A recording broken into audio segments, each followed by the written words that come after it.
There we go. Hello, everybody. Welcome aboard. It's good to see you guys. Hi, hello to Stealth Bob. Good to see you as well. Hope you guys are doing well tonight. Happy Friday. Back on a somewhat normal schedule. The holiday weekend last week, I think, threw myself and a few other people off. That's for sure.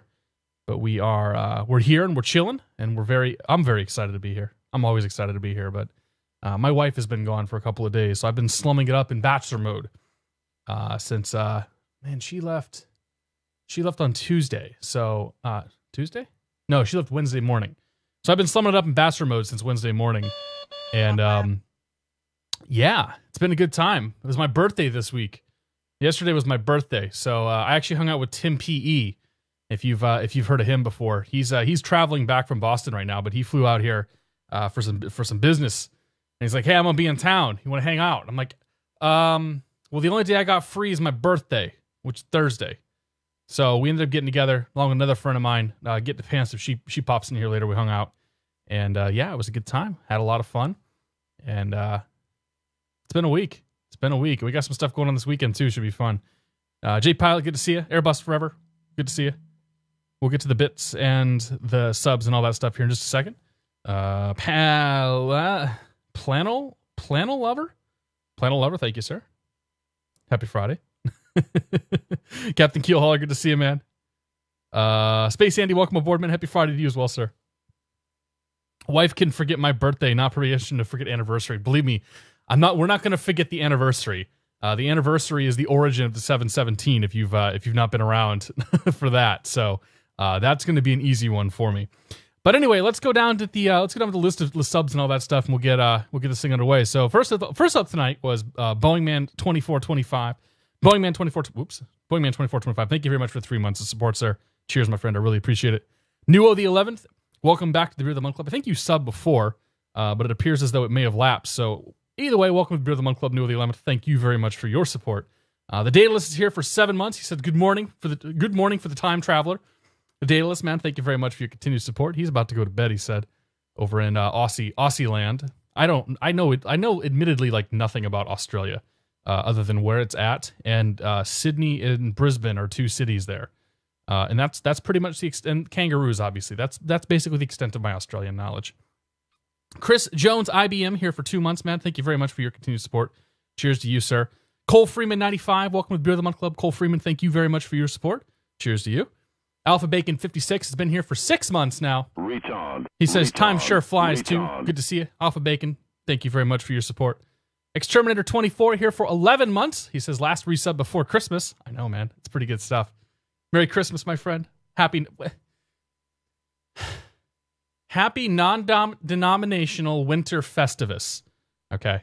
We can't say Christmas. We can't say Hanukkah. Somebody's going to get offended. So that thing I just said. Happy December. But Exterminator, thank you very much for your continued support. Joe Nurse is here for 3 months. He says a friendly comment and stuff. Joe Nurse says, thank you very much for your continued support. Airbus Forever, thank you very much for the 100 bits, man. Appreciate it. Cheers to you. Stealth Bob's here for 11 months with the Prime subscription. One more month for the year. What do I win? You'll at 1 year you'll get a red C. You and everybody else gets a red C. So Bob, thank you very much for your continued support. McSheedy Pilot's here for 6 months. He says, happy birthday. It's been fun. McSheedy Pilot, thank you very much for your support. Cheers to you, sir. Mr. Wang, Jay Wang is here for 11 months. He says, happy birthday. Been busy moving the last 2 weeks. Did you leave Illinois? Are you still in that area? Mr. Wang, thank you very much for your continued support. Cheers to you, sir. Anik Gaming, welcome aboard. K-Buff Aviator, I think I said hello to you, but hello again. Mice Buster, good to see you. Leah, 14182, says Perth is also there. All right. So we've got Sydney, we've got Perth, we've got Brisbane, and we've got Kangaroos. And therein, and the location, therein ends my knowledge of Australia. We talked about Australian beers. You know, this is going to end up being a repeating segment here pretty soon. It's going to be the Australian discussion of the week, where we meekly try to discuss something about Australia, whether it's beer, whether it's wine, whether it's, whatever. And we're probably going to be completely wrong about it and offend somebody. D-Love, good to see you. The man, 8237's in the house. We have 2 kids. Our house is no longer sufficient. Not willing to move our office into the basement, so we bought a larger house. Nice, dude. Congratulations, sir. That's a big move. Jimmy Whiskers, thanks for the bits, man. Cheers to you, sir. I really appreciate it. Jimmy Whiskers, happy Friday. It's good to see you. Frank T, welcome aboard. We're just chatting, dude. We're just having a little chat. We're gonna be flying here pretty soon, and yeah, I'm looking forward to. Marcus MMC's in the house. Says beer already. We haven't even become airborne yet. I'm not drinking beer, man. Got me a glass of wine, but I haven't had any. Like I've had. There, that's my cheers to everybody that subbed and sent the bits and whatnot. I really appreciate it, guys. I forgot to drink beer while I was having dinner, so that's literally the first of it that I've had. Oh, beer talk already. Well, so we had. Excuse me, I almost choked myself on my own saliva. We had a big beer segment last week where we talked about Australian beers with the Daedalus and Aussie Benny H, and I think there were like one or two other people from Australia land, and I even have.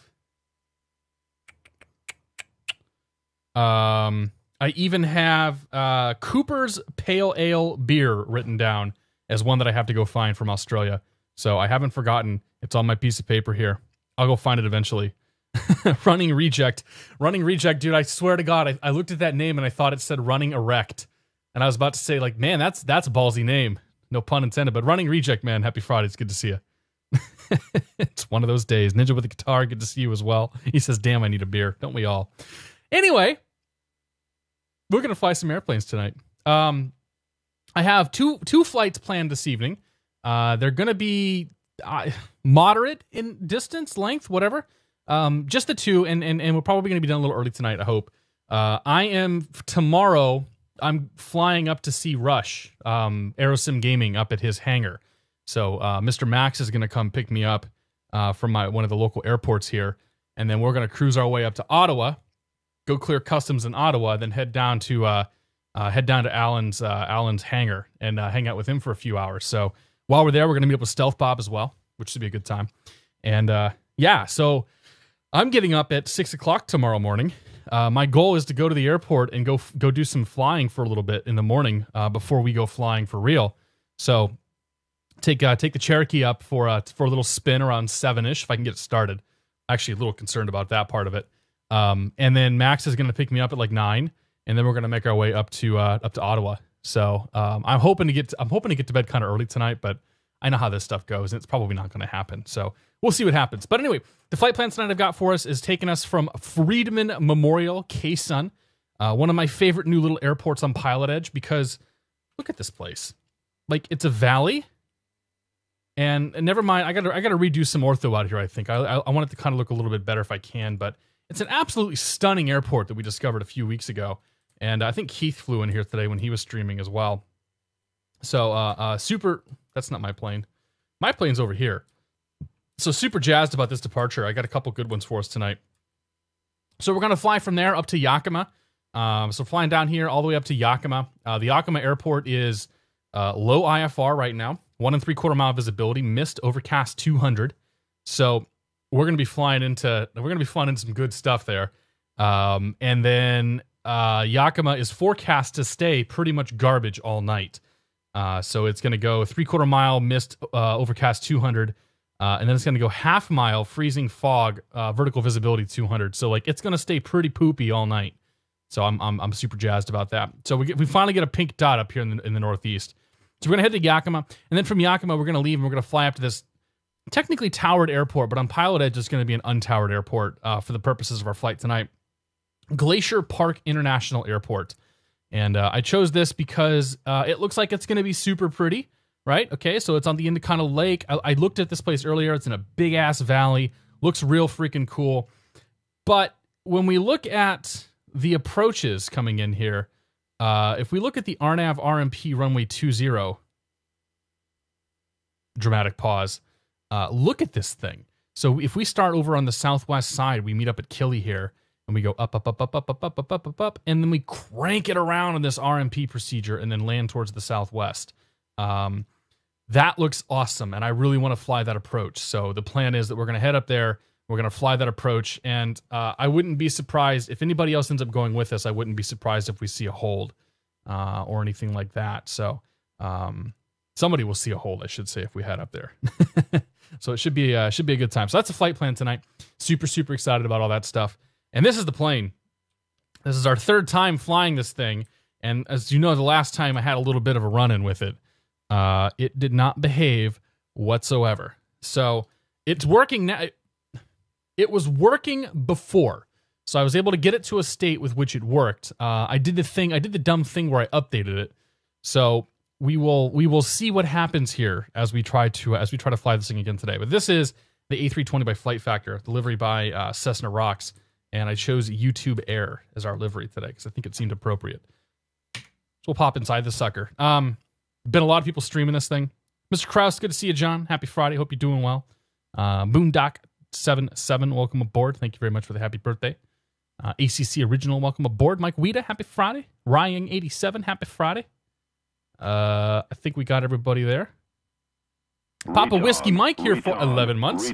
Says, thanks for 11 months of great content. Well, thanks for 11 months of your support, Papa Whiskey Mike. I'm sure you've been here longer. Cheers, my friend. I really do appreciate it. The Zesta, welcome aboard. Space Andy says, I live in the same region as Yakima. I can confirm ugly weather. Excellent, Space Andy. That's what I want to hear. So, you've seen... Blah, blah, blah. I'm having problems talking today. And I'm sitting here trying to scoot my chair forward. And it probably looks like I'm humping my chair. Like I'm trying to get like a half an inch out of this thing. And that's pretty much the story of my life right there. So, Burger Mage, welcome aboard. Hanging out for release of this plane. Yeah. Yeah, we'll see. So we had some problems with this last time. I got it working. You've seen a lot of people stream this thing. I think Matt Davies was streaming it. Black Box was streaming it. Josh J. Gibbs streams it all the time. So there's a whole lot of guys who've been flying this thing, been streaming it. But I will say the 2 streams I've had so far in this thing, the first one, it was all right, but it was definitely having some problems. We crashed it. I had some issues with the auto throttles. I wasn't thinking like an Airbus. And then the second time it just didn't work at all.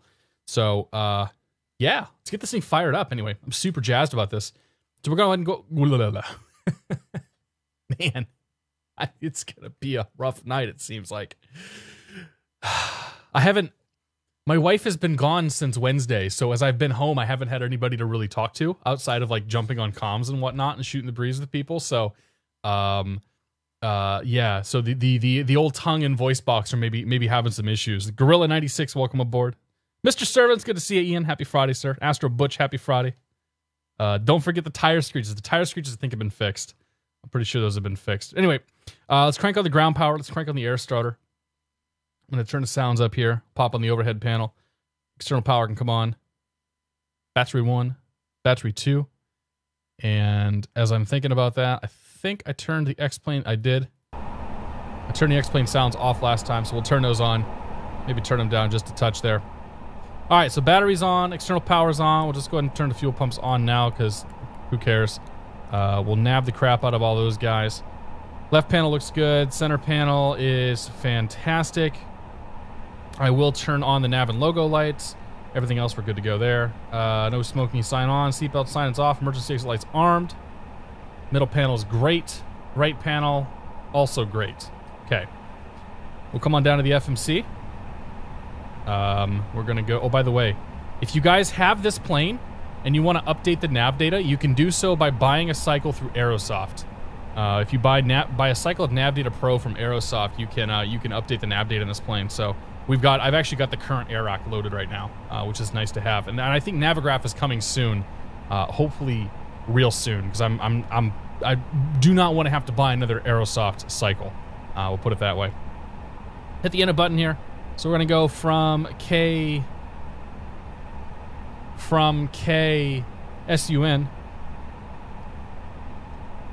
UN, and we're going to YKM for this one. KYKM. KYKM. Pop you in there. Return there. Align the IRSs. Let that go right there. So we'll do that. We'll get the people and gas loaded. We will then go ahead and call up clearance. Actually, we need to turn... I think we need to turn the APU on for this anyway. I can't remember if this is one of the planes that the APU needs to be on to talk to people, but we'll go ahead and do that now. So master switch on. Wait a couple seconds. Push the starter button.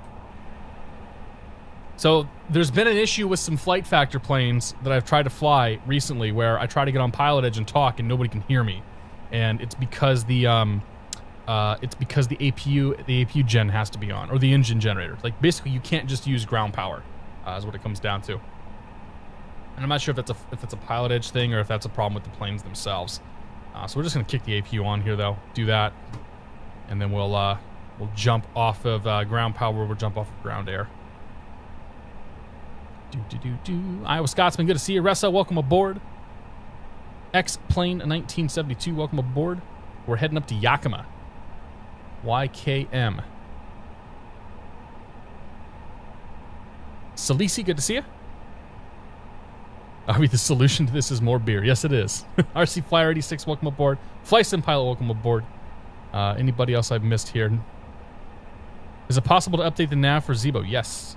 You can do that with Navigraph. I think the Zebo uses the default X-Plane 11 nav data, so if you just update that, then you'll get the update.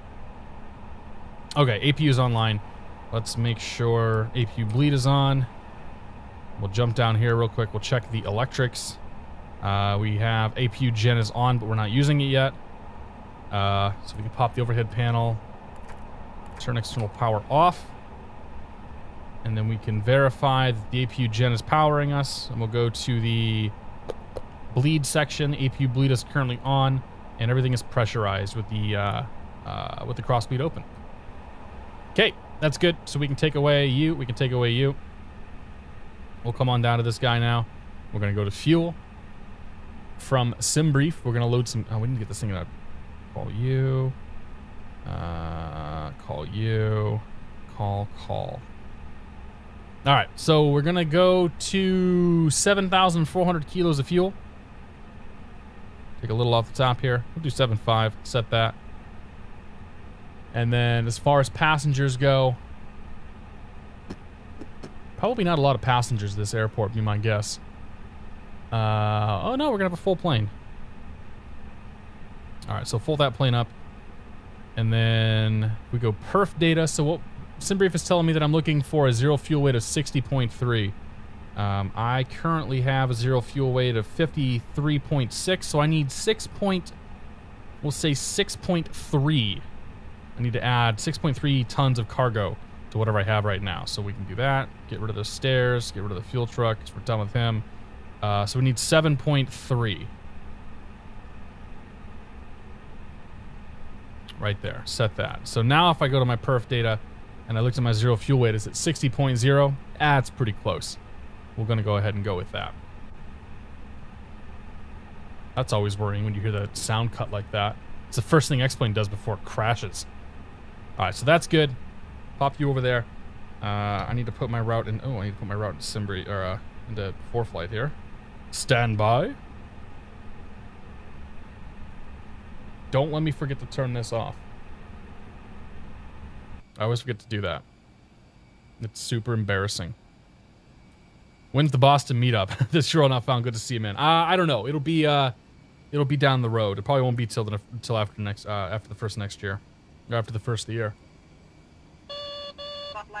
Mr. Gibbs, thank you very much for the donation, sir. He says, happy belated birthday, old man. Don't be nervous in VR. We like watching you squirm. Cheers. Cheers, Josh. Thank you very much, and I really appreciate the tip. And the birthday wishes. Sim Master, good to see you. November 7652 Tango Whiskey, welcome aboard. K Adams 587, happy Friday. Zebo uses nav from CFIP and the FAA. There you go. Maverick 159, good to see you. Approaching minimums, welcome aboard. This bird, I think the plane was like, I think it was like 80 or 90 bucks. I forget what the number was. Since one of your American friends is about to marry one of our royals, how about a celebration flight Heathrow to JFK and a Concorde? Well, I don't have a Concorde, so I can't do that. Heathrow to JFK, man, I'd rather go JFK to Heathrow, to be honest, if I got to do that, but that's like 6 hours. That's like 5 or 6 hours just staring at your screen doing nothing. So we will have to see on that down the road. But anyway, KSUN. And then we're going to HLE. And then we're going to go to KU87. I'm going to say it's DME.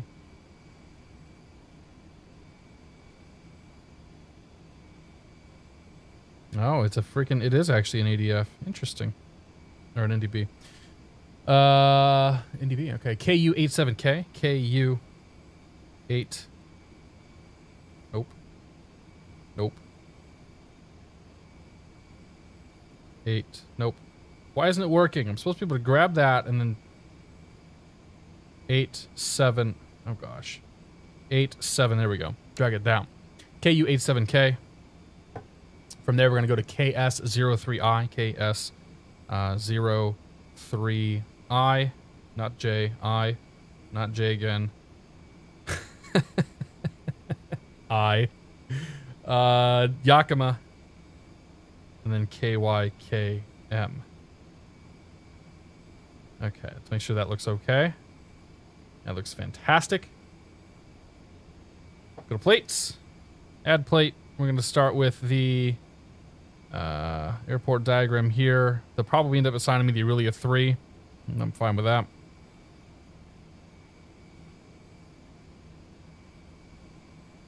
So we'll just pop that up there in case. And then we're going to add for Yakima. We know we're going to need the airport diagram, and we're almost certainly going to need the ILS coming in there. The ILS Yankee or Zulu. I'm not sure. I don't even know what the difference is, so we'll add them both. So those are good. Okay, we got both those in there. Not a Concorde. It's about 3 hours. There's no Concorde. There is no Concorde to buy. Like there's the one for like P3D version 3 that crashes like 90% of the time, but there's not one for X-Plane. 8 Key, good to see you. Welcome aboard. Anybody else I miss? Use the SR-71 Blackbird. There you go.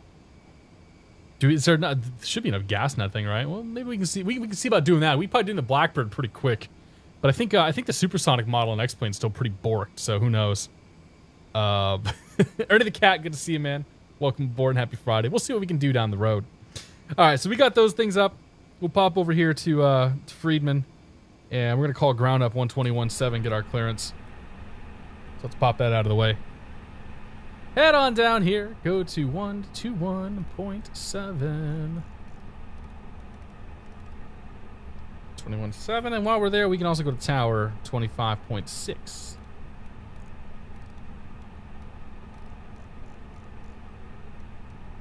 Okay, like so. Oh.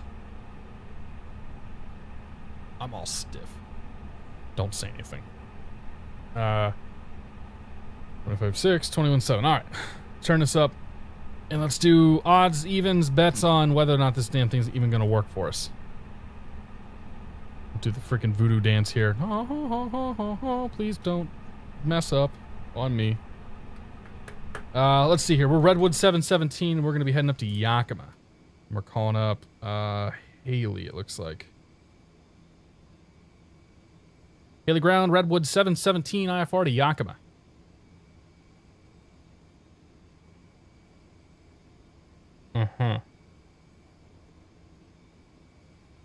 Redwood 717, Haley Ground on request, standby.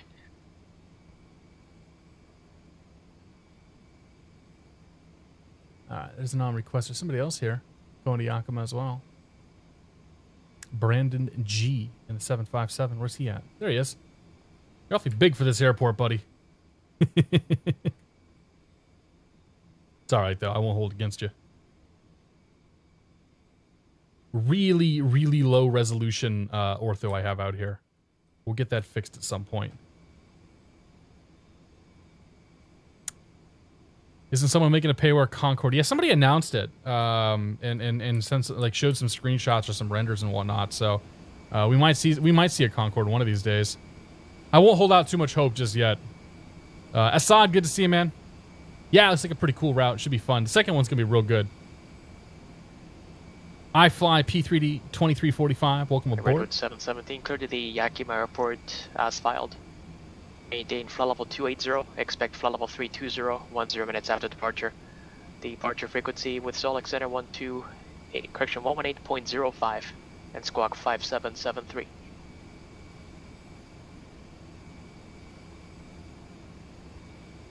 Go to Yakima as filed. Departure flight level 280, 320 within 10. Departure 118.05, squawk 5773, Redwood 717. Redwood 717, read back correct. Alright. So put you away. Come on down here. Alright, so we're going to be VRD.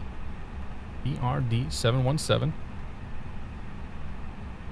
And our cost index tonight is going to be Oh, it'll be slow. SimBrief is, yeah, 21's not very fast. SimBrief has been giving me some pretty slow cost indexes, for better or worse. We're going to 32,000 feet. Doop. Good, good. Let's go to flight plan, KSUN, departure. We're going to plan for probably runway 13. Yeah, 13. No SID. Cool. After that is going to come HLE. HLE. U. Oh, no, crap. Screwed that up. Let's try that again. HLE. And then after that is going to be KU87K.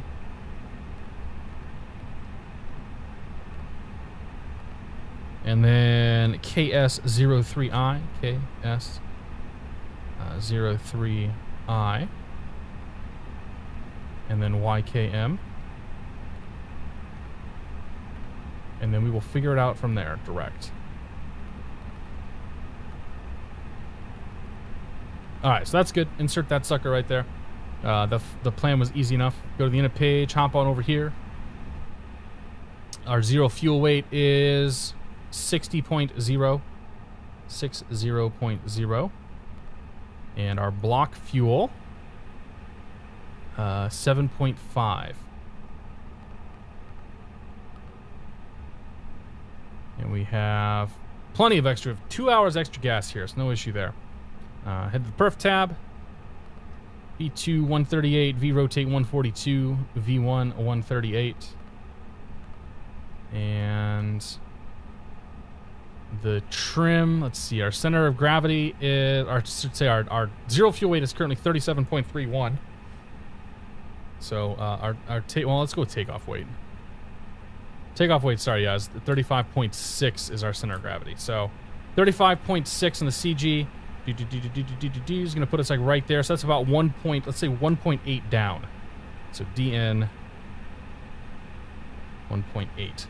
So we basically, you find out what your CG is. Your CG comes off of the perf data down here at the bottom of the index. You're looking for your takeoff weight. It's 35.6. So you take that 35.6 number. There's a calculator and stuff out there for this, but whatever. 35.6 in the CG on the left side here. That's about right there. Bring that over. You estimate it, and that is your trim setting. So down 1.9-ish, or 1.8. So come up here. We're going to go 1/DN 1.8. Put that there. How much runway are we working with here? 75. We got plenty of runway, so we'll flex it. Derate that takeoff, buddy. Use all that runway. So we'll derate to 45. Because that's just the number that I pull out of my bum. 2.5D cockpit. I don't know what that means. Ty Geller, good to see you. Ty Geller, I think you resubscribed while we were offline. So thank you very much for your continued support, sir. I appreciate it. Legit Naz Murder says, "Where's Jeff?" I'm not sure. He usually goes live. Run this time. Linden Berglance. Good to see you. Hoyaya, welcome aboard. D-rate does not flex. Retard. Okay. Retard. All right, so that's good right there. Go to flight plan. Everything looks good in that. All right, so we'll go to. I don't know. It doesn't matter where we go on that. All right, so the FMC is set. We will set the glare shield up. We're probably going to end up departing runway heading, which is 131. So do 131. We'll leave the speed managed. We're cleared all the way to 28,000.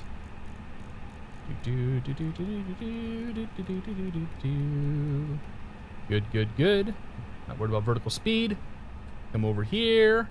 Hit the clear button twice. And 5773. 5773.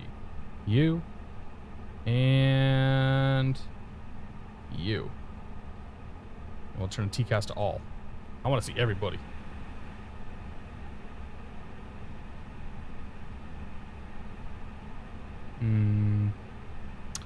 I don't think that's correct. I think I selected the wrong runway, didn't I? Flight plan. No, it's like the right one.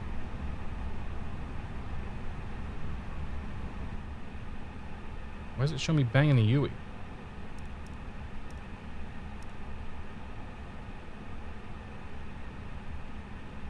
We're not banging the UE. I don't know. We'll figure it out. We'll figure it out when once we're up in the air. I guess we are turning a little bit to get back to HLE. All right. Retard. Goldsy, thank you very much for 3 months, man. Cheers, my friend. I hope you're doing well, Goldsy. Appreciate the support. Florida Cowboy, no DME arc on this one. It's going to be a vector departure for this. We're departing out of a Delta, and then we're flying to an NDB. Okay, so the FMC is set, glare shield is set, people fuel are loaded. That set, the transponder. I'm all over the place, man. McShady Pilot, cheers to your next anniversary of life. Enjoy. McShady Pilot, thank you very much for the tip, dude. I really appreciate it. Cheers.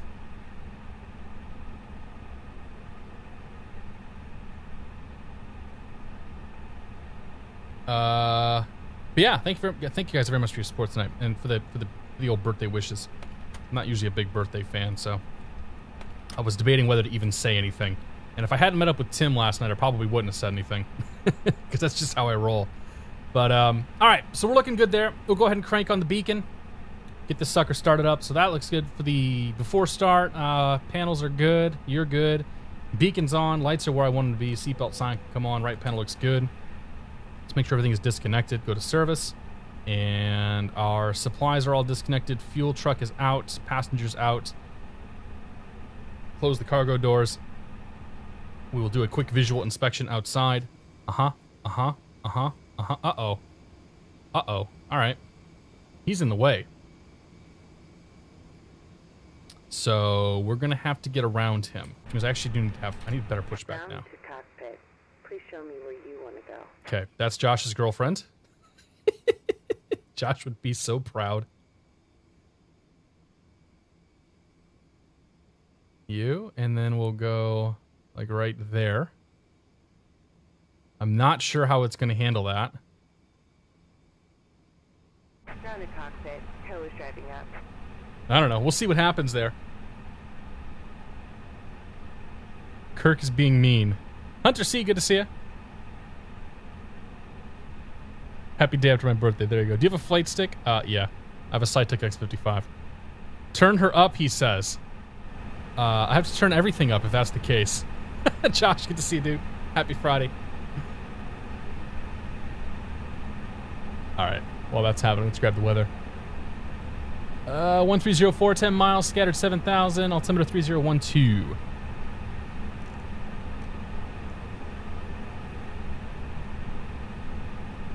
I got all my stuff recorded, by the way, for better pushback, so I should be in the I should be in there soon once he gets a chance to master it and upload it. All doors and hatches are closed. Ready to connect. Here we go. I'm waiting my whole life for this.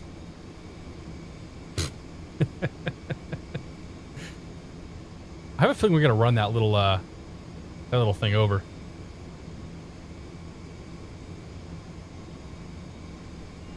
Pushback appears through the building. Ah, you know it happens. My immersion is broken. Oh, I need to do a 4-flight update. We'll do that right now. Downloads. Downloads. Downloads. Go. Tow connected and bypass pin inserted. Release parking brake. All right, let's park brake. Starting pushback. Go ahead and do the igniters. You may start engines. I'm not going to start the engines, though, until she pushes us all the way forward. I'm kind of curious how it's going to manage to do this thing. Is it going to get it right here? I think it's going to push us into this hangar, though. Like, this area is definitely not big enough for two 320s. San Francisco Tower. My plan was to just sort of sneak out of here without having to use the pushback truck at all.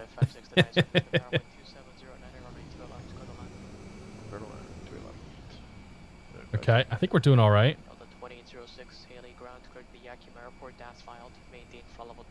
Oh boy. Departure frequency Solix Center. What's it doing here? 5 squawk 4173. Oh? Oh? Better pushback, man. This add-on is incredible. I hesitated to get it for so long, and I'm really sorry that I did. It's really, really good. And I know that Toto Rico that works on this thing is also a, he's helping out with FlightFactor with some stuff on the 320 as well.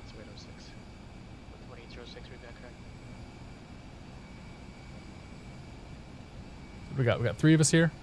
Nice. All right, while we're pulling forward, we can start the engines up. Starting engine number 2. Oh.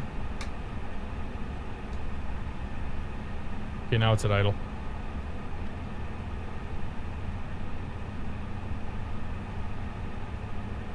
Is it going? Yeah, okay. The thrust levers were in reverse for some reason. We won't talk about that.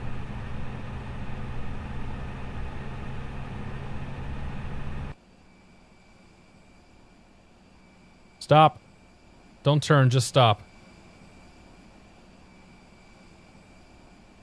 That's good. It's good, Brittany.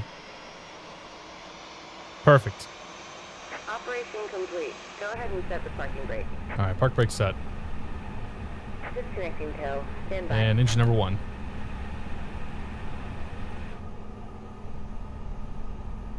What FPS am I getting? I don't know, probably like 50, probably 40, between 40 and 60 is my guess. Tim Rodeo, good to see you. Happy Friday. Josh says, your first tug from my girlfriend. Well, I got nothing, man. 94 Tails, good to see you. Aviation 380, welcome aboard. Norgan 30, happy Friday. Do I use a throttle quadrant as well? Yes. I have a, I had the Cytec X55. I can't pull this thing up right now, but yeah, I have the full Cytec X55.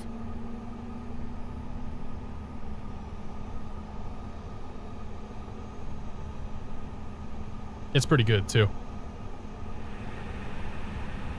Toto makes XTCast and XRAS. Ah, there you go. I knew he had some other involvement.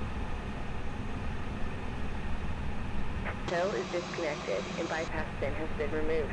Hand signal on the right. We'll see you next time and have a safe flight. All right, thanks, Brittany. Appreciate it. You do good work. Get back to San Diego. Huh?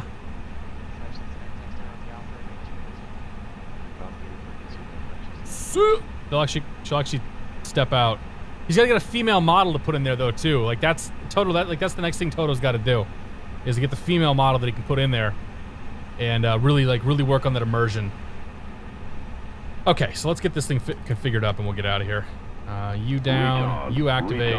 Retard. Turn you down just a touch. Max, you on. And now here for 10 months, and Noel, thank you very much for your continued support. Cheers to you, sir.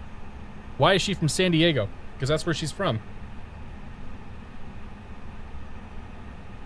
Literally from the San Diego area. JPJ, good to see you, buddy. I'm doing well. How are you? Speeds, welcome aboard. It says plugin of the year. Yeah, absolutely. New plugin of the year. Plugin of the year is always PilotEdge. Garrett67, good to see you. Runal, welcome aboard. We got everybody so far. HKey asks how my real life flying is going. Ask me once we're up in the air. We'll chat about that. There's my wife, Virgo Sin. Everybody say hi to my wife. Ressa here for 6 months. Ressa, thank you very much for your continued support. Cheers to you, sir. Cooperfish, happy Friday. Welcome aboard. All right, we got our flaps out. We got our speed brake set. We got our auto brake set. We got our brake fan on. We'll turn some lights on. Nope, not the landing lights. Nose lights, taxi. Overhead panel looks good. We can turn the APU off, turn the bleed off. Great. Do flight control check here. Actually, we'll do it outside. Right rudder's good. Left rudder's good. Left aileron's good. Retard. Right aileron's good. Retard. Full back. Full forward. Sam Swar here for 10 months. His ho ho ho 10 months. Happy holidays, happy Friday. Sam Swar, thank you very much for your continued support. Cheers to you, sir. Ivan74, welcome aboard. Happy Friday. Good to see y'all. Avgas Kool-Aid, welcome aboard. Yeah, dude, the mesh has got some issues. The mesh has got some issues because I run flat runway, or I run flat airports. So That's the edge of the airport, and that's kind of why it's doing that. All right, so we are on the ground. We got weather, and we're ready for taxi. We're at the terminal. It looks like terminal apron. And who's this? What's this tower called again? Haley. Haley ground. Redwood 717. We're up at the terminal with the weather for taxi. Crafter Animations, welcome aboard. Good to see you. Redwood 717, runway 13, taxi via Bravo. 13 via Bravo, Redwood 717. Rudyism, welcome aboard, sir. Good to see you. All right, clear to the right, clear to the left. You know what I need to do? Joystick. Ground Boeing 0 Bravo Golf with Delta ready to taxi. None. Still too sensitive. All right, off. There we go.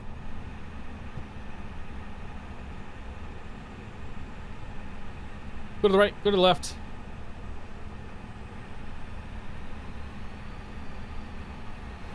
This thing takes some oomph to get going. 13, taxi via Bravo, follow the Virgin America. Okay, follow via... Follow the Virgin via Bravo. Follow the Virgin. Remember 0 Bravo Golf. You'll know where to find him. He's the one flying the flight sim. That's runway 13 via Bravo 0 Bravo. Doesn't get old. Does not get old, I promise you. Crafter Animations here for the first time. Always catches us on YouTube with Crafter Animations. Good to see you, buddy. Happy Friday and welcome aboard. We're happy to have you here. P. Sanker, welcome aboard. How's the ground handling? Ground handling is pretty good. I feel like it takes a little bit of power to get it going right off the bat. But once you get it going, it's usually fine. Like it taxis reasonably well. I mean, as well as it's going to an X-plane, to be honest. We all know that X-planes taxiing is maybe not the best. Am I running 1.06 or 07 of X-Enviro? Whatever the latest X-Enviro version is, what I'm running. I think it's 107. All right, over to tower. Departure's 1805.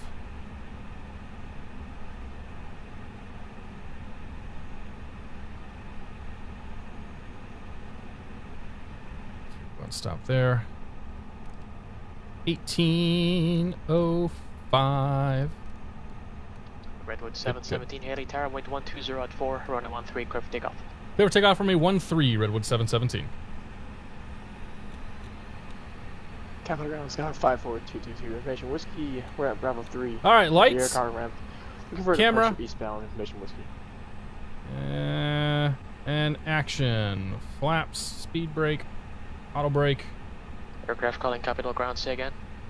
We'll turn. Skyhawk 500. We'll turn the timer on. 132 select golf. 13 identify, clear to the left, clear to the right. Look at the VFR departure out to the east.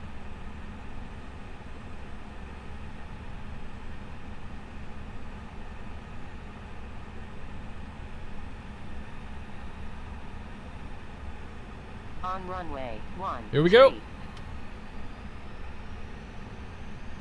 Engine stable.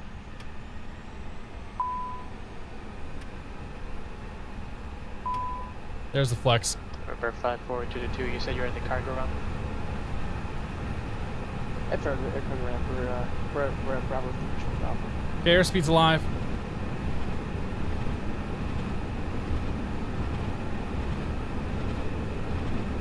So it's 922, runway 16 right at Alpha 8, taxi via Alpha. V1 VR. Alpha 8, taxi via Alpha 542. Positive right gear.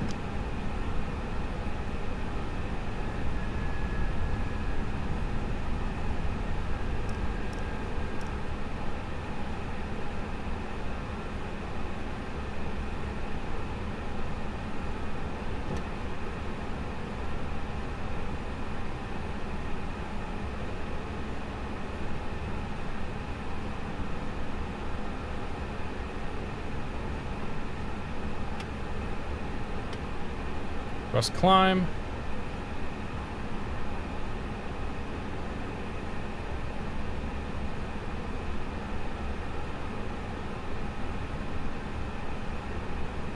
Open climb. Turn the autopilot on. Pull you out.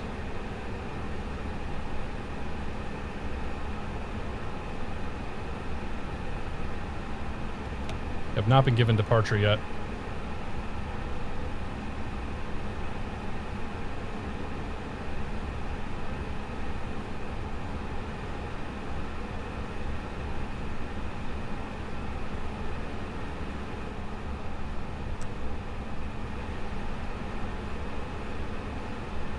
Freeman Tower, Redwood 717 was on departure.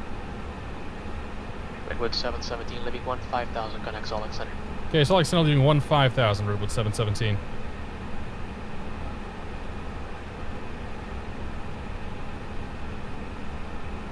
I'm guessing we're navigating ourselves here, so we'll get ourselves to a little bit forward here, then we'll crank the right turn out. Capital Tower's now 54222 Alpha 8, sort of wants to train away from departure vehicle.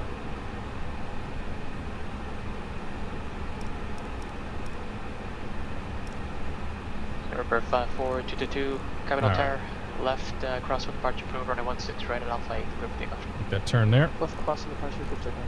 Once it's right at Alpha 8, it's not 54222.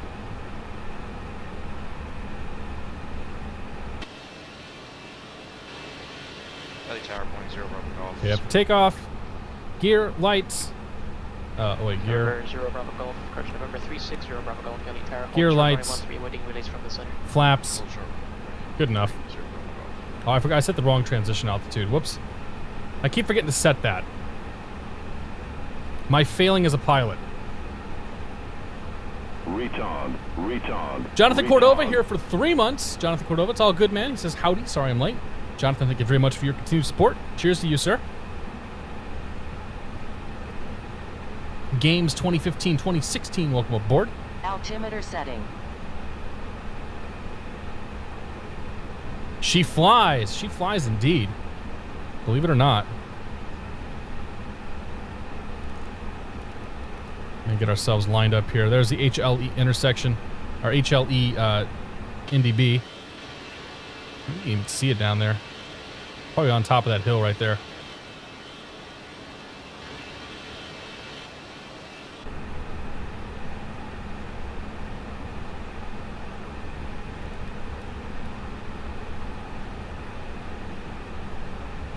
It's a very bizarre departure there. Like, I don't remember. I guess I actually filed a departure out of there last time, so there's that. I'm not even sure I'm doing the right thing, to be honest. I'm just kind of taking a guess here.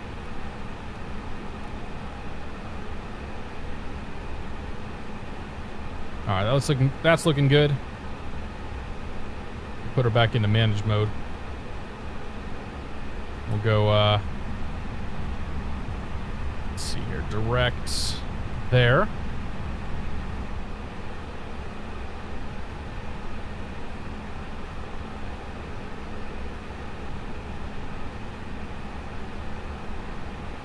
The winds are shifting.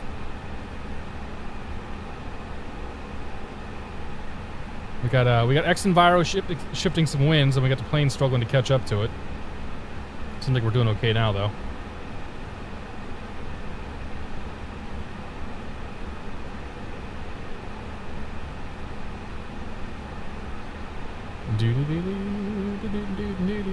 Ciderfur, welcome aboard. I didn't set the transition altitude right, so QNH is going to blink at us. We're leaving it at 3012 until we hit 18,000 feet. Approaching minimums, welcome aboard. What do you use on your X55 to control the tiller? I just use rudder pedals. So I have a set of rudder pedals that I use, and I have the tiller rudder combo, whatever, with the next plane is on. Wind shifted again. There's 15,000. We'll go to departure. Fairly ground, Delta 282. Level 2806, runway 13, taxi via Bravo. Put you on arc, put you up there. Seattle Center, Redwood 717, 16,500, climbing flight level 280. Right 4. Oops.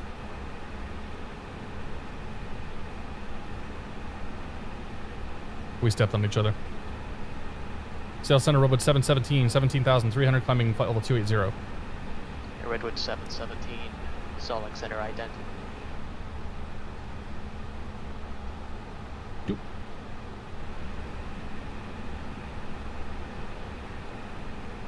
There's 18,000. 17, radar contact 10 miles west of the Haley Airport.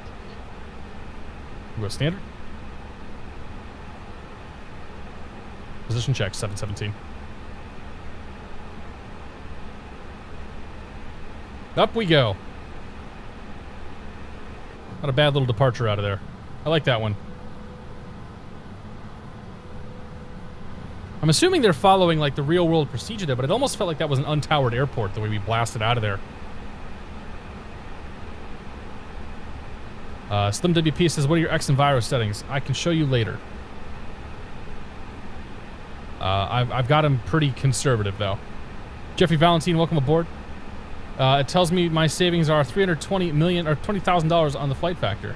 That means it. I think that means you can, if you can purchase it. I think it means you can purchase it for the like for the real price.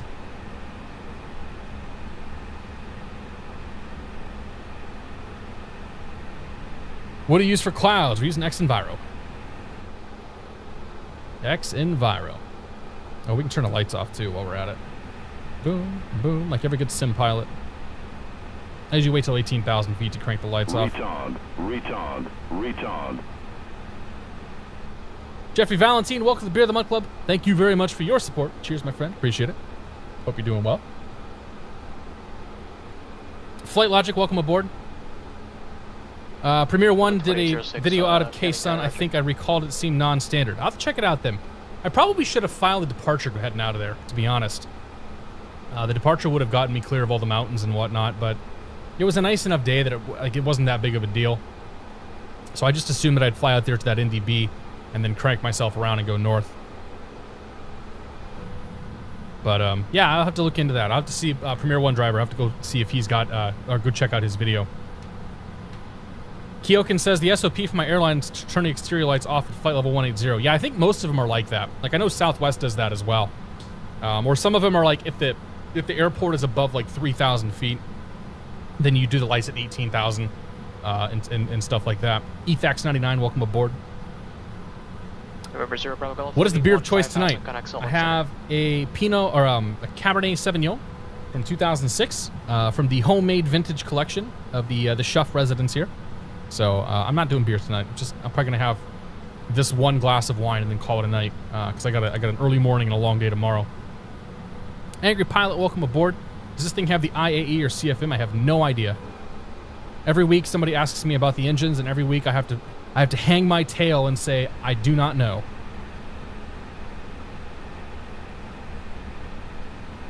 I'm a YouTube watcher. I have given you a Prime subscription. Jeffrey Valentine, thanks, man. I appreciate it. We're good. Glad to have you here. Welcome aboard.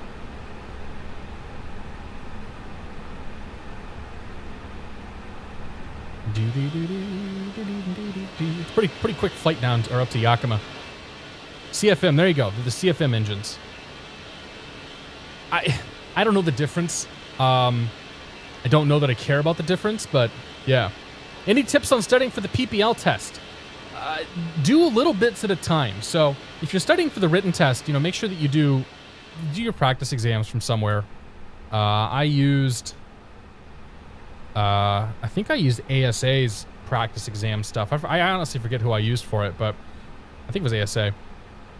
But do it in little bits at a time. I studied for half hour to 40, or probably 45 minutes to an hour, pretty much every day for a month or so when I was doing the written. 17, connect Salt Center 121.15. 121.15, Redwood 717. All right, 2115.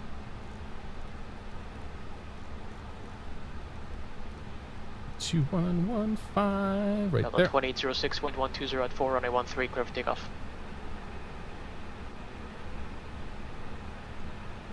Seattle Center, Redwood 717, flight level 243, climbing flight level 280. River 360 Bravo Golf, Salt Lake Center, ident. River 360 Bravo Golf, Salt Lake Center, ident. Okay. Redwood 717, Salt Lake Center, climb maintain flight level 320. Flight level 320, Redwood 717. November 0 Bravo Golf, radar contact. All right, so we're here for a bit. I don't think we're going to get any calls there. No robot tires today. Yeah.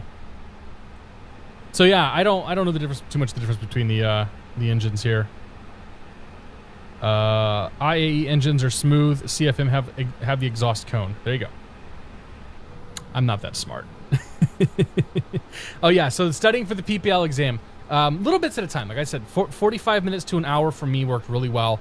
It was enough time to take a practice exam, go back and review the questions that I missed, the questions that I didn't quite know, to look at the explanations and whatnot that the site had for it, and then to also go look it up in the source material to see like what is the thing that I'm missing here and why didn't I know that question. So my very first test, I started off with like a 56%. I hadn't done any studying. I'm just like, you know what, I'm gonna take a practice test and see how I do. So 56%, and I was actually not terribly displeased with that, because the questions that I missed were legitimately things I needed to study for. So it gave me an idea of where, sort of how to tailor my studying. So I was completely self-taught. I did all this studying on my own, which I'm not sure if that's rare or not, but that's what worked for me. And so then I just built from there. I'd take a test, I'd study some more, I'd take a test the next day, I'd study some more. I did this during my lunch break for, like I said, for about a month.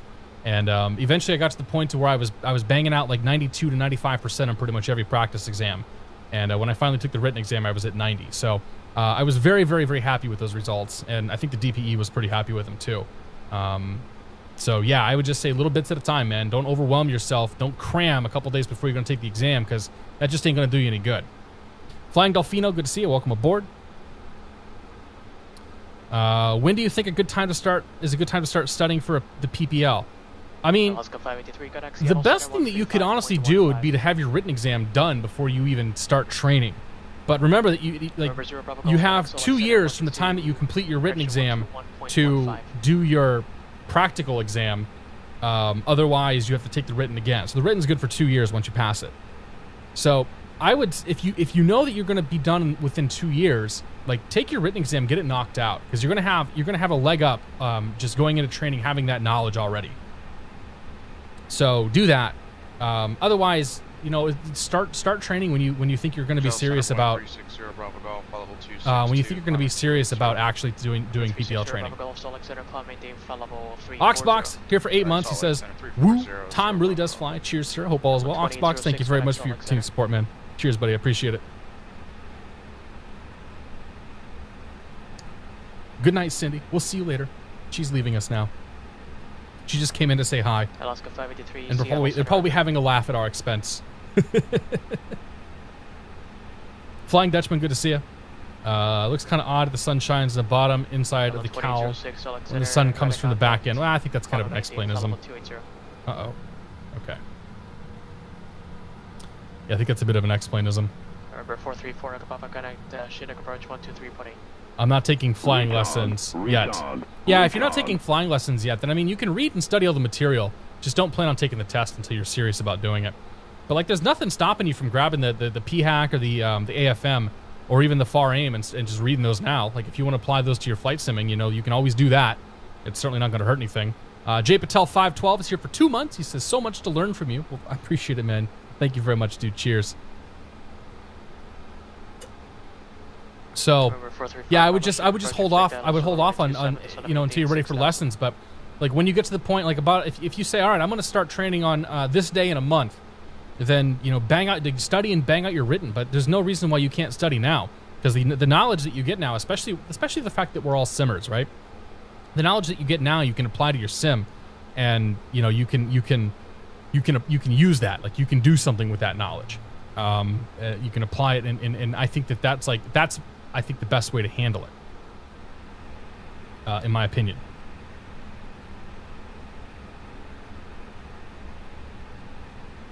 I need to start getting ready to take the PPL written. Did you do more of the practice test or read the whole textbook? I read everything.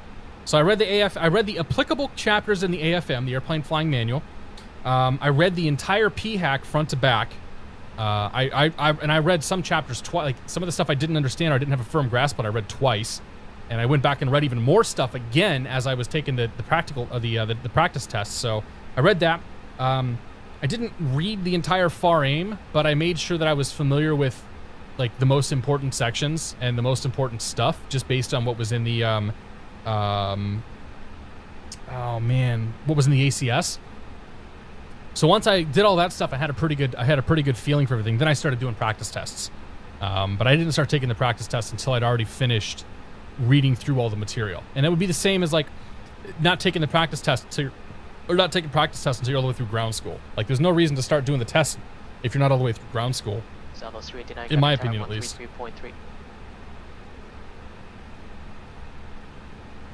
But, yeah, I mean, the biggest thing is, like, if you're doing your training, like, don't drag your feet on the written.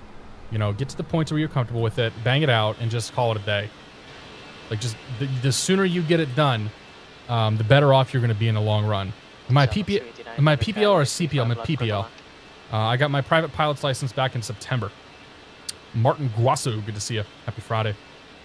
Remember 4 Echo Papa, turn right heading 080. So yeah, I got my PPL back in September. I'm at like 60.5 or something hours. Like I'm definitely I'm super low time pilot. But yeah, my flight school just does self-study, so I'm just wondering. Yeah, I mean, if you were ground school could be something your flight school did. It could be, you know, doing a King's course.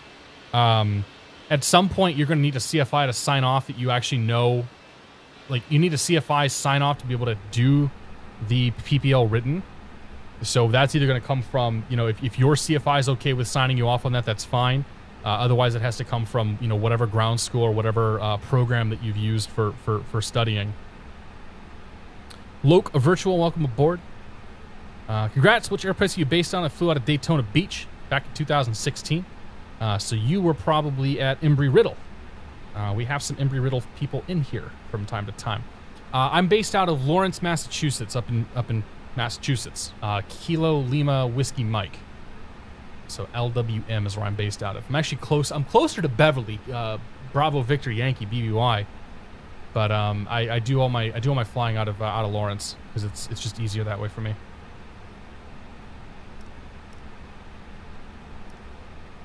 Bit about flying down to see Lady Liberty down the Hudson River VFR corridor. It's awesome. Yeah, McShady Pilot. It's on my short list. So my wife and I flew down to no, we went to ACP school. Sorry, definitely not Embry-Riddle then. Yeah, so my wife and I flew down to White Plains. That was my first experience flying down in the New York area. We did not have time to do a Hudson tour that day. Eccentric's a Riddle grad. Eccentric, good to see you, man. Welcome aboard. I think you were in here earlier and I missed you. But I didn't have a chance to do a Hudson tour, so it's on my short list of things to do. Like I'm definitely gonna take my wife down there, and we're gonna do some New York stuff, some more New York stuff, I should say. Do the Hudson tour, probably hang out for another night, and go from there. But yeah, and I haven't had a chance to do it yet. I really want to do it. Doesn't Matt G fly out of Lawrence? Yeah, I think he's out of Lawrence. Embry-Riddle's expensive. I mean, anything flying is expensive, but yeah, Embry-Riddle's not cheap, that's for sure. Used to fly out of Bedford when I was doing my PPL. Nice. I haven't done anything with Bedford yet. Bedford has got like some ridiculous fees if we to fly out of there. As if on cue, there's Max with the Hudson tour comment. Max, good to see you, buddy. Happy Friday. Hope you are doing well, sir. Max has been spending all day making sure I can go to Canada tomorrow. Center, Delta 2806. Super nice dude. Flight level 2404280.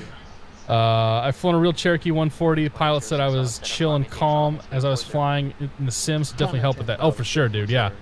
Like the experience you get in the sim is going to help when you're in the real plane. There's going to be moments where you're like, okay, I'm not prepared for this. But honestly, for like 80% of all scenarios, like all the work that we do in the sims is an immense help to us hopping in the real plane. You can see the MIT 707. Oh, I should go to Bedford and see the 707. Yeah, I should do that one of these days. I mean, can I visit? Like, can I go? I don't know. If I knew somebody at the field, then I might be more willing to go out there, but it's literally a 2-minute flight for me to get from Lawrence to Bedford. Like, you basically get off the ground and you immediately land. And it's like $30 to park there, if not more. Like, Max can tell me how much it actually is to park. He's been there a few times. Have I started my IFR training? Not yet. So IFR training is next. I have books. I have the material to study. Where there's the will, there's the way. So I'll be doing my my instrument training probably next year, but I'm not sure I can do it in my current plane. So I'm in a Cherokee 180 that's slant uniform, and I don't really want to do IFR slant uniform. I'm just honestly not interested in it. So I I will probably look into doing instrument stuff once we either upgrade the plane or I find access to a decent plane for a decent price. Ken Flyer, welcome aboard. Happy Friday. This is a big fan of the FlightFactor planes, but someone tell me why people are salivating over the 320. Because this 320, as it stands right now, is probably the best. Like, it's one of the... it's in beta. It's being worked on. It's still got problems. And it's still one of the 5 best planes in all of X-Plane. Probably one of the 3 best planes in all of X-Plane, to be perfectly honest. The 320 is an immensely popular airframe. The JAR A320 has been, like, the #1 airplane in all of X-Plane pretty much since it came out. So the 320 is super, super popular. FlightFactor is a very, very highly regarded developer who has put out a number of products that are just fantastic. Like, they're making great stuff. And so, and this plane is touted at being a simulation level that is like unlike anything else in X-Plane. So it's sort of that like FS Labs PMDG pedigree finally coming into X-Plane. So it's a humongous release for X-Plane. And, you know, even in its beta form, it's still really, really, really damn good. And it's still got, you know, it's still got some work to do on it. It's still got a ways to go. So by the time this thing comes out of beta, like, there's no question to me that it's going to be the best plane in X-Plane. Like, it's going to be nothing better than it. And I think it's going to be that way for a long time. $50 to park at Bedford, says Max. Yeesh.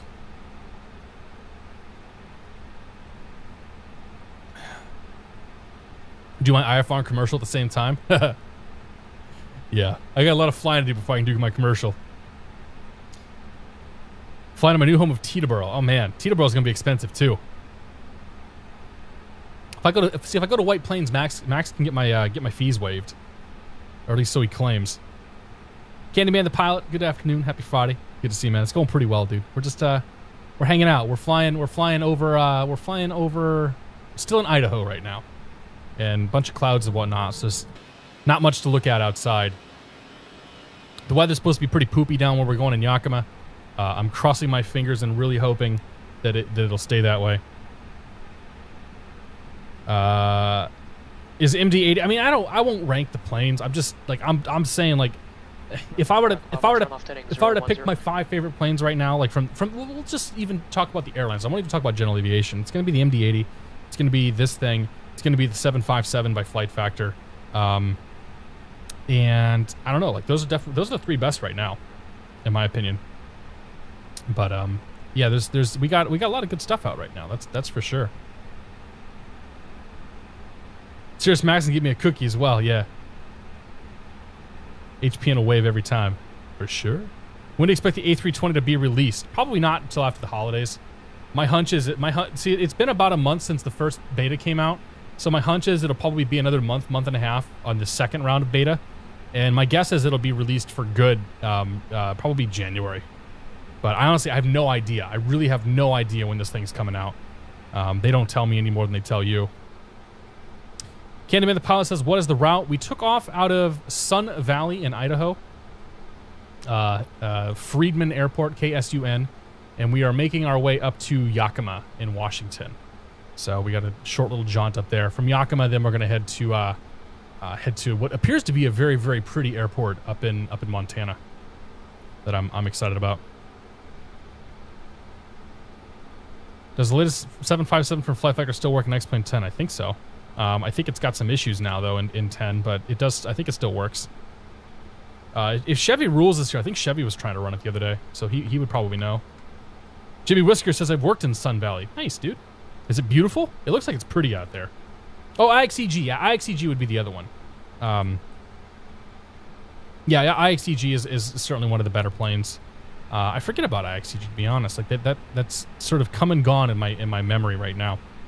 I have a feeling we'll be revisiting it sometime soon, though. I know that Tom's got some stuff that he's still working on.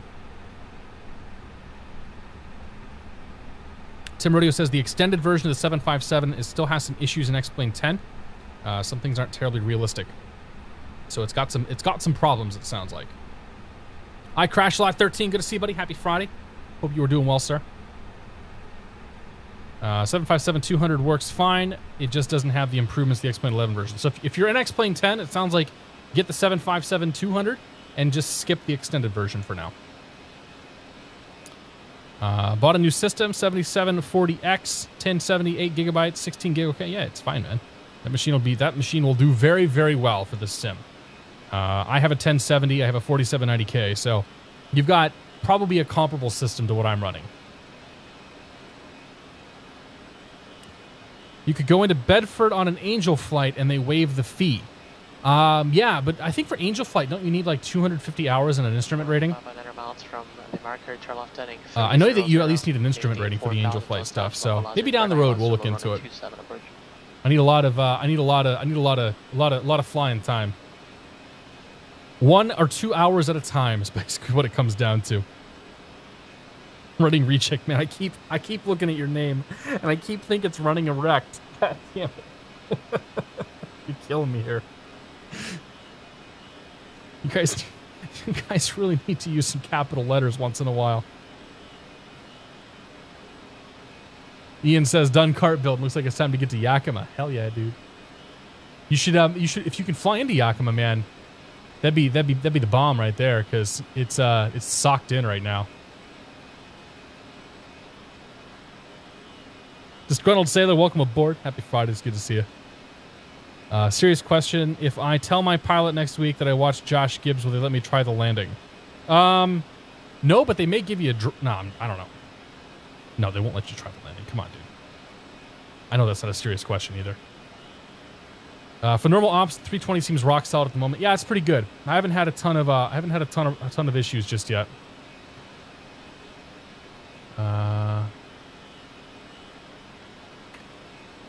Max has sent me a picture. Can I show this picture on stream? I don't even know what the picture is.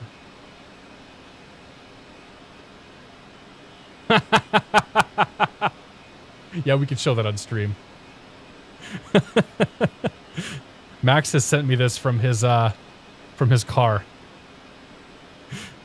You're certainly not typing while you're on while you're in your car, are you, Max? You would never do that. Oh man, just good old Sailor, how you doing, man? Clawtree 21. Happy Friday, man. Good to see you. How did you hide the green FMGC top left in this plane? I think it's gone now. Whatever the latest update is, got rid of it. So I think it's toast. Where'd I get the new livery? This is one of Cessna Rocks' liveries, so you go to CessnaRocks.com. 717, connect Seattle Center, 18.55. 1855, Redwood 717. 1855. Yeah, so Cessna Rocks put that one together. All right. Seattle Center, Redwood 717, 50320. Redwood 717, Seattle Center, roger. All right, so we're good there. Oh, you just got home. Okay. All right, that's acceptable, Max. 133.25. Josh says he'd let you land. See if I can get out of Ranger Creek in time. Yeah, I mean, you could even just fly out of Yakima. Like, fly out of Yakima, file back to Yakima, and take the just take the practice ILS. You know, and if you're running early, then go the Mist. I watch YouTube while driving through road trips. It gets me through. Jeffrey Valentine, that's great. I love to hear that. I do the same thing. I used to put Twitch and YouTube stuff in the background all the time while I had a pretty lousy commute. So I'm totally on board with doing that. Hi, Crashlight says, what's tonight's flight plan? We're heading to Yakima. We're going to make a turn out of Yakima and then head up to Montana to Glacier Park International. So here's what our plan looks like. We're kind of right around here right now on the first leg. So we took off out of this area in Idaho, head up to Washington. Variable to 2000 and advice when you break out. Oh boy, yeah. And then we got some RVR stuff going on. I'm looking forward to this this approach in here, and then then up to this place. That's KGPI, Kalispell. I don't know. We're going up there. Because it looked real pretty, okay? And I want to see some nice scenery. And I want to have some good approaches. So that's the plan tonight. Welcome back, RC Flyer. Good to see you. Cessna Rocks did the entire damn fleet. Yeah, he did, actually, yeah. I was going through and looking. I was looking through all the damn liveries, and every single one is painted. So I kept scrolling. I found YouTube Air, and I'm like, all right, that seems super appropriate. In fact, you know what? I kind of like that picture right there. So I think that might be the one today. YouTube Air.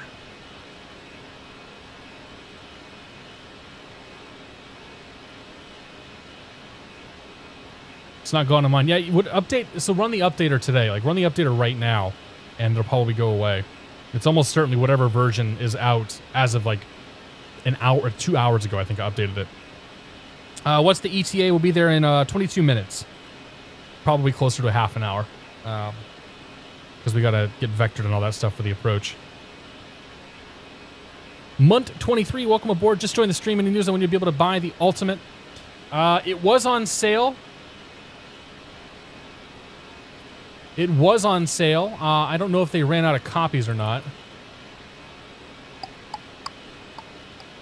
Yeah, they must have run out of copies again. So I have no idea when it's coming out. My guess is probably another month and a half. After my guess is after the first of the year. Any advice on doing softer landings with an airliner? Does it come with experience? My virtual suspension and tire budget are going through the roof. Alpha Bacon asks that. Yeah. It's just experience, man. Like, every airplane sort of behaves a little bit different. You know, the 737, the IXEG, you basically leave the power in until you get 10 feet above the runway, then you chop it and you immediately flare. Like, you yank that sucker back. Whereas the 320, I find that you have to kind of start flaring it. Like, you start flaring it at about 20 to 25 feet, and you slowly pull the power back once you get below like 10 to 15. So, it's just practice. Like, every plane is a little bit different. Honestly, my suggestion is just go out there and do touch and goes, especially this plane. Like these Airbuses behave quite a bit different, just because of the way the fly-by-wire system works. Practice makes perfection. Yes, it does. The plane was on. So the plane's being sold as a public beta. It's gone through 2 rounds now with the public beta. The last one was just this past week, and it was open to anybody who owned, I think, 2 or more FlightFactor products already. So they were basically selling to their existing power users. Silverbird Actual, welcome aboard. Not been here for a while. How's everyone? Doing pretty well, dude. Good to have you here. Over 360 Bravo Gal, Seattle Center, Roger. Talking Gerbil, welcome aboard. Happy Friday.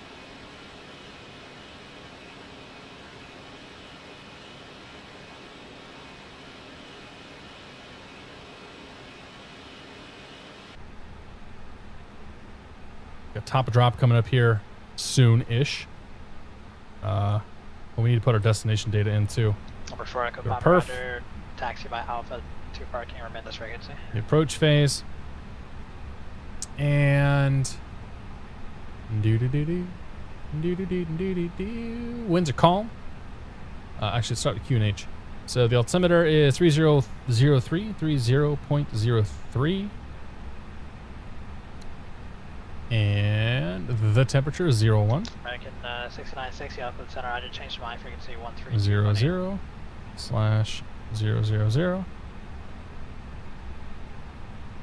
Transition altitude is 18,000.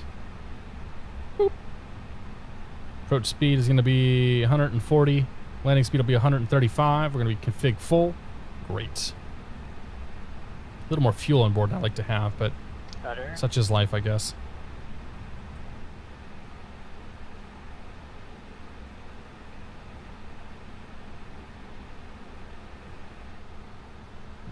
We're showing 25 till top of drop, so we'll give it another 5 to 10 miles or so, and then we'll call in. We'll ask for descent. Turbinator, good to see you, buddy.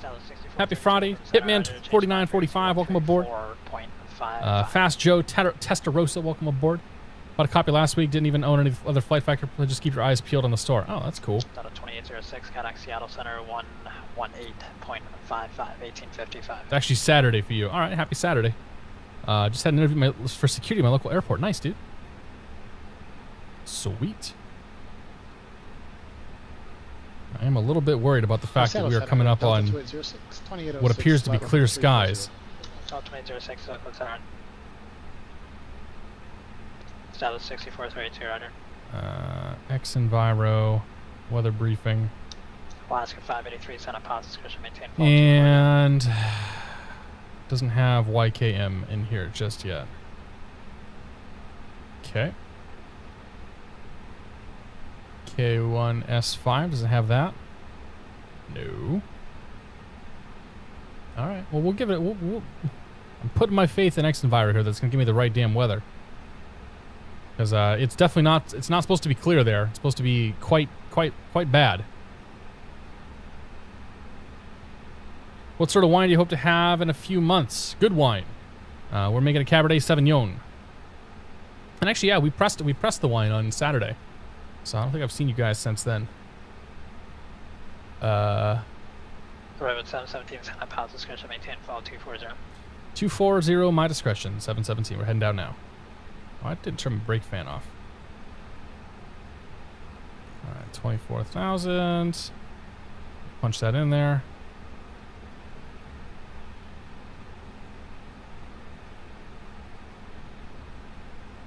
There we go. So that should start us a nice, easy descent here, 1,000 feet per minute or so. And then it'll really start cranking itself down in earnest in a moment.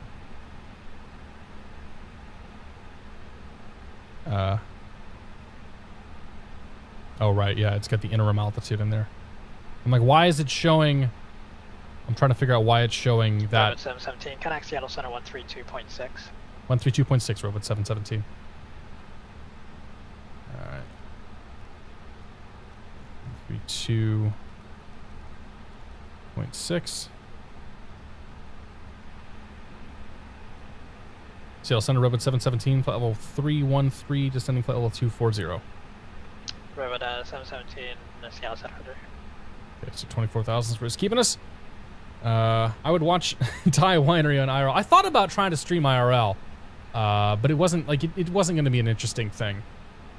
So let's see here. There you go. There, that's the one I posted, I think, to Twitter. But so we had all the wine here. This is the last barrel that we worked on. It looks like, and we're just where we put all the grape musk into this thing, and then we press it. And down it goes. So there's it's just a lot of manual labor. Not really much going on there. But yeah, press the wine. We got right around 30 gallons of wine, and it's good stuff. Sendero, good to see you, buddy. Nice plane, bro, he says. Good enough. Did you make that into a GIF? I should. Is that your basement? That's my basement, yeah. X Enviro showing Yakima's clear skies. Well, you know what that means. X Enviro off. And X-plane weather on. Retard. Bravo 717, descend and maintain 11,000. The Yakima altimeter 3003. 11,003, Robot 717. All right, 11,000 and 3003. Clawford D21, thank you very much for the beer for the subscription. Welcome to the Beer of the Month Club, sir. Appreciate it, dude. Cheers. I appreciate the tier 2 as well, man. Demo Light, welcome aboard. Good to see you. We've not been here too long. Live for an hour and a half so far. Switched over to default weather, hoping that it gives us some semblance of what we're actually flying into. So I turned off X Enviro because apparently it was giving poopy weather. So we're gonna turn the X-plane real world weather on here and see if this gets a little bit better for us. Yeah, it's talking Gerbil, man. So far the grapes are good. Yeah, the stuff that we got out of them on Saturday tasted good. It's definitely young wine. It needs to sit a long time. It's got to do some aging here for a few months. So, but it was super good. I was very, very happy with how it panned out. Just in the the first little bit that we've had. So I've got faith that the grapes, that the wine's going to be good. I don't know that it's going to be worth all the extra hassle that we had this year, just from using a new distributor and kind of all them coming in late and sort of all that crap.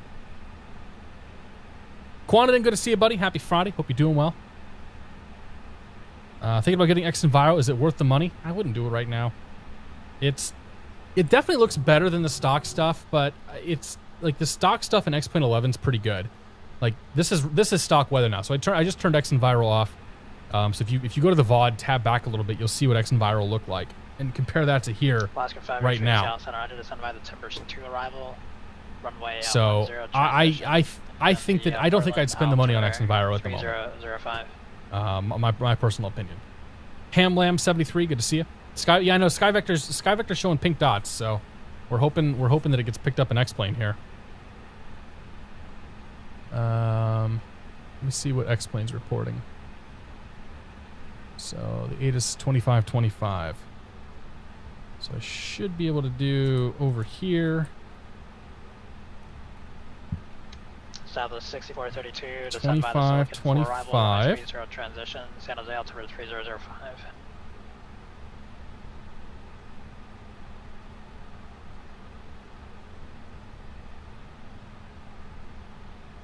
Yeah, I don't know if that actually works that way.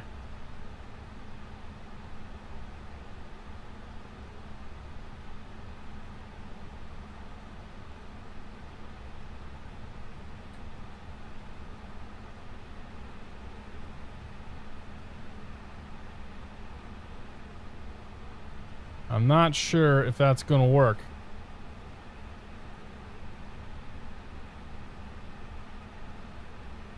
No, I'm not getting 2525, so I don't know. We'll see what we get when we get down there. Like this is accurate. It's clear on the south side of this valley, and it definitely gets crappy as we get closer. So it's looking like it's foggy and cloudy up there. So we'll see what we get. Upper level winds are crazy. Next Enviro bad for online flying. Yeah, I've had mixed results with that stuff. They're definitely doing some interpolation. Now that being said, X Enviro will like. It'll actually have weather patterns roll through. So if it doesn't use just METAR data from what I've been able to tell. Xiotis, good to see you, man. Happy Friday. X Enviro is a lot better now for what it's worth. If I turn X Enviro on, it might crash my sim though. J Pilot, good to see you. Yeah, I'm not going to risk turning X Enviro on at the moment because it's been known to go crashy crash when you try to re-enable it.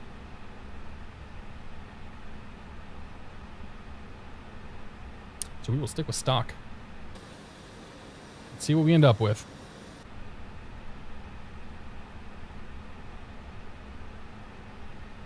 The GTA boss, welcome aboard, man. Yeah, you're late. About an hour and a half. It's all right, though. We still going. We're still chilling.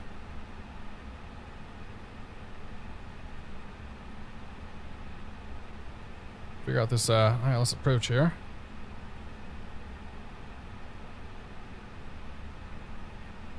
I'm guessing he's not going to make me fly from Yakima.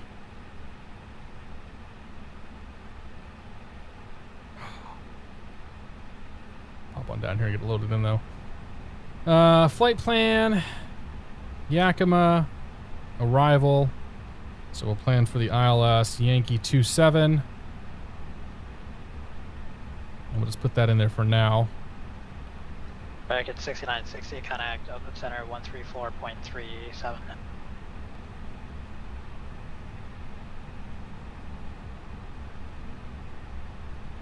Alright, insert that.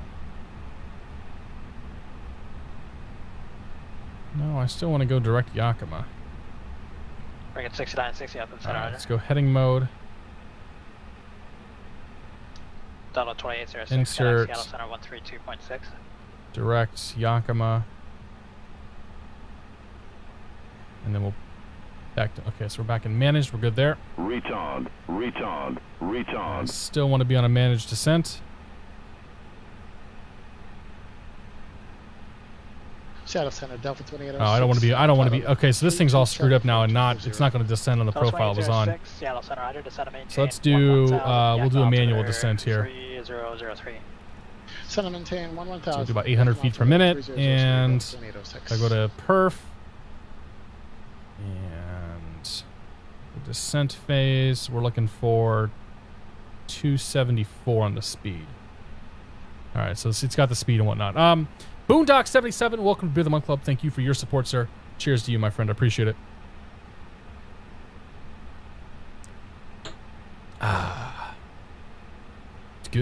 real good. XenViro runs a weather sim of sorts in addition to METAR data. Yeah, I'm not sure exactly what all they're doing. They won't talk about their sources and whatnot, but they're definitely doing some fancy stuff in their product there.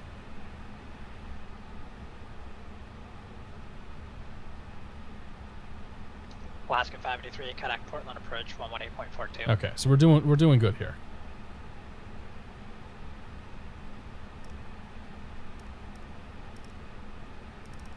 We have not been given an expect. I don't remember if there's an approach frequency we go to when we hop in here or not.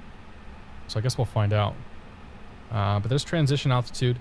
So let's go 3003.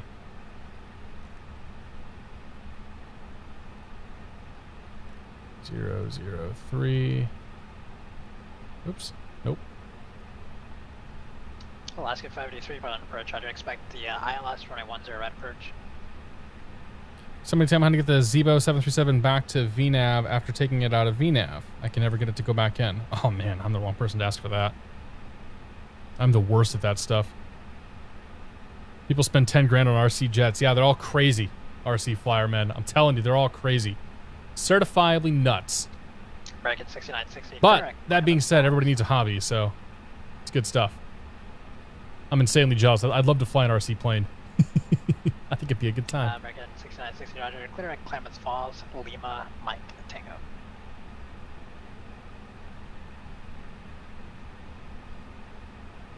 All right. Bracket 6960. No So problem. yeah, Clear at Klamath it's been a good Falls, week. Lima, I'm looking Mike, forward to tomorrow. Tango. Tomorrow's gonna be a super busy day, and then my friend and I are brewing beer on Sunday. So we saved a bunch of the grape skins and whatnot from crushing everything on Saturday, and we're gonna take some of that. And probably gonna make a stout or some sort of like a heavier ale with the grape skins on Sunday. So I got high hopes for that, man. We're making beer, we're making wine. I know people who make moonshine. If that's your thing, not my thing at all, but definitely that's your thing. Why can't you hear other pilots? Because they're not on my frequency.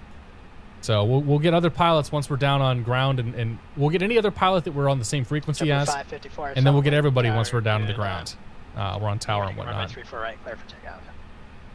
But trust me, like, you don't want to hear every single pilot when you're up in the air like this. It's just like, it's just nonstop, and it's super tiring. JetBlue 554 on departure, climb by the SID.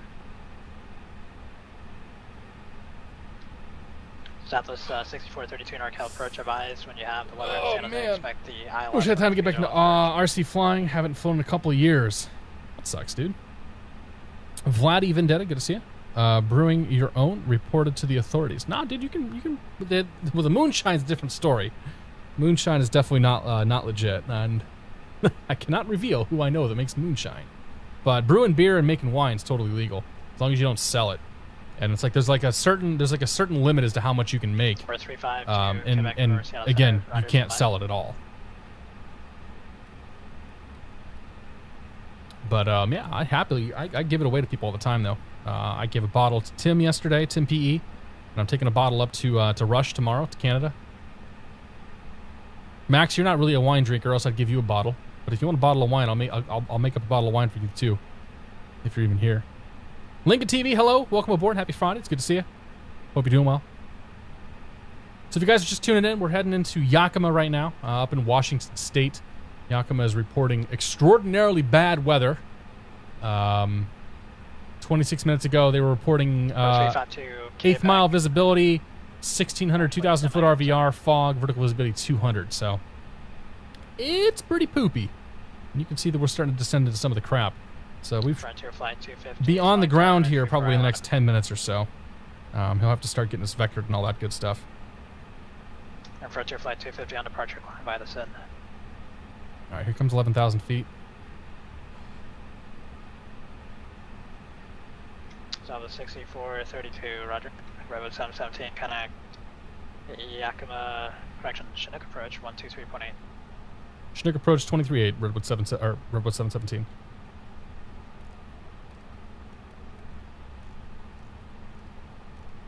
$23.8.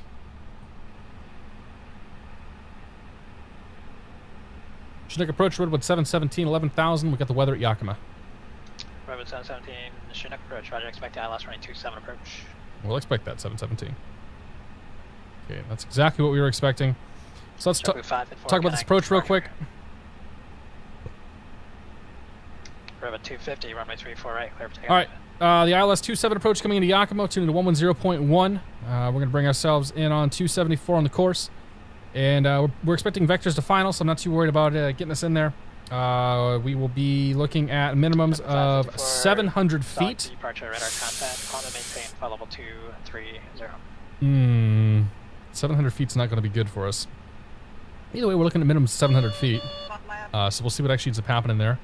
And yeah, in the event of a missed approach, we're going to climb to 2,900 feet, make a right turn to 4,600 feet, and then hold over the Yakima VOR.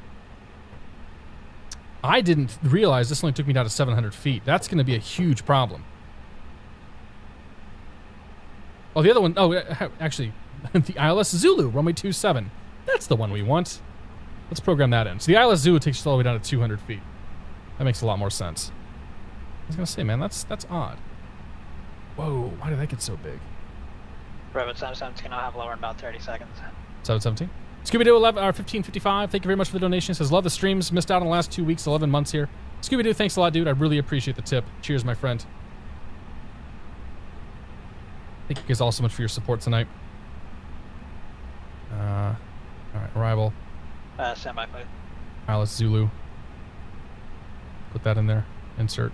Alright, 717, ascend and maintain 8,000. 8,000, but 717.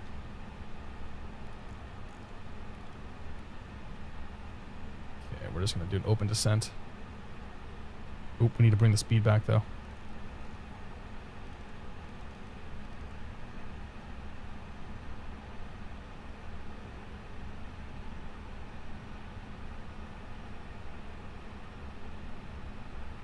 Actually, it should manage mode should take care of the speed here.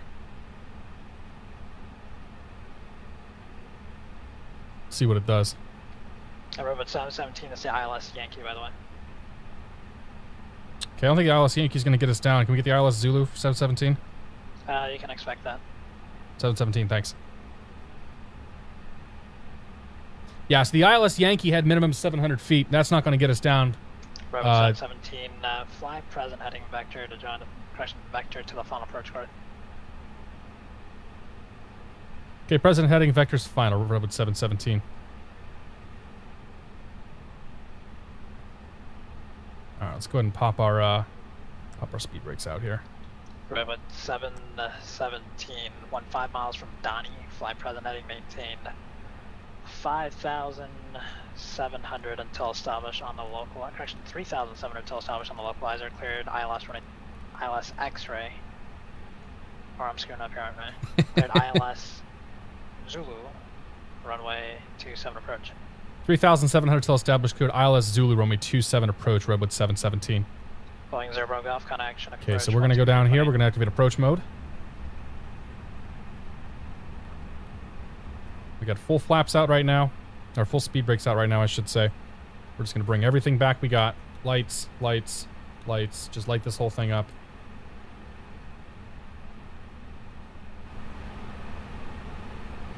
Where's your flight 250, connect departure. Get our localizer up. 110.10 is what we're tuning into. That's correct. Chinook approach, 360 Bravo Golf, 1000 information. Minimums are 300. Where's your flight 250, select departure, radar contact. Session height's 200 feet.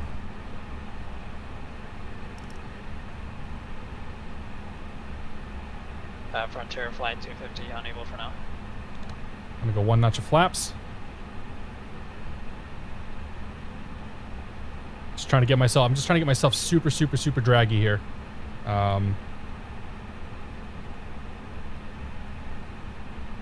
Because we're gonna need it to get ourselves down. Approach Boeing 360 Bravo Golf 1000. Information Juliet. 360 Bravo Golf. Chinook approach. Roger. Advise when you have the weather. Descend and maintain 5,000. Yeah, we have Juliet down to 5,000 Bravo. Or 0 Golf. Expect the ILS Zulu runway 27 approach. ILS Zulu. Okay. IF. Number 0 Bravo Golf. Direct mark. Direct mark. 0 All right. So we're just about 10 miles out of Yakima. We're still pretty high. I'm okay with that, though. The airport altitude is